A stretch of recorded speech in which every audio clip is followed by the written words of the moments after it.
Let's talk about the man, the myth, the legend himself, Miguel. But for my anime onlys, you're gonna need to skip this one. Now, Miguel is a man that needs no introduction, but I'm gonna give him one anyway. He's just built different. I mean, how many people do you know throw hands with Gojo and live to tell about it? Also, let's be real, Miguel's aura is unmatched. I mean, just look at the fit he walks up to fight Gojo in. He says, I may leave this earth today, but I'm gonna look good doing it. Also, yeah, what was that he brought to fight Gojo, the man who wields infinity?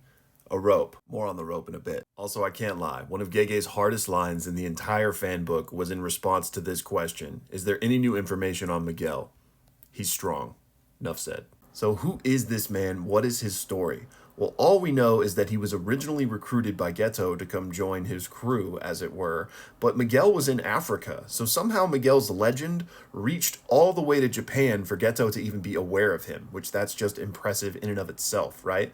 But Geto is not the only one to recruit Miguel. Gojo also goes on to do that. After they fought in Jujutsu Kaisen 0, Gojo was so impressed with him that he then entrusted his prized pupil, Yuta Okotsu, to this man to have him train under him. This is why Akotsu was largely absent for the first part of the story. He was off training with Miguel until he ultimately came back toward the end of the Shibuya incident. And while we're on the subject, one of the things Akotsu and Miguel did was go back to Africa and look for some more of that rope to be made, but unfortunately, there was no more to be found. And that's because it's not only extremely difficult to make, taking literal decades to craft, but also it gets consumed with each use, which is why the rope was getting smaller and smaller during the fight with Gojo.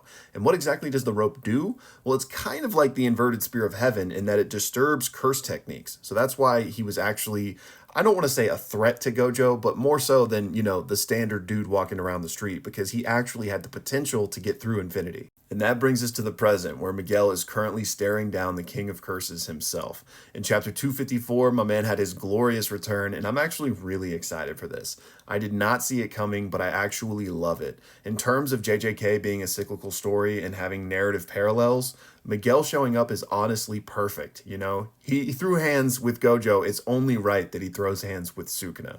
Now, I don't expect him to really accomplish too much, like he's not going to beat Sukuna, in my opinion, but I'm just really interested to see what he does bring to the table here, because he's clearly fast. He was able to sweep up Ui Ui without Sukuna, doing anything about it.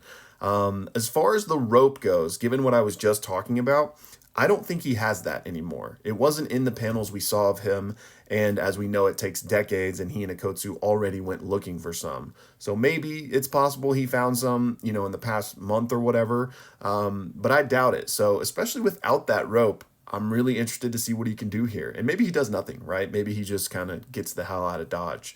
Because he's still carrying Ui Ui, but maybe, he can just teleport both of them away now, and we don't see any more from him immediately. But I'm curious. Anyways, let me know y'all's thoughts down in the comments. Is Miguel going to go 2 for 2 on impressive outings versus the strongest of all time?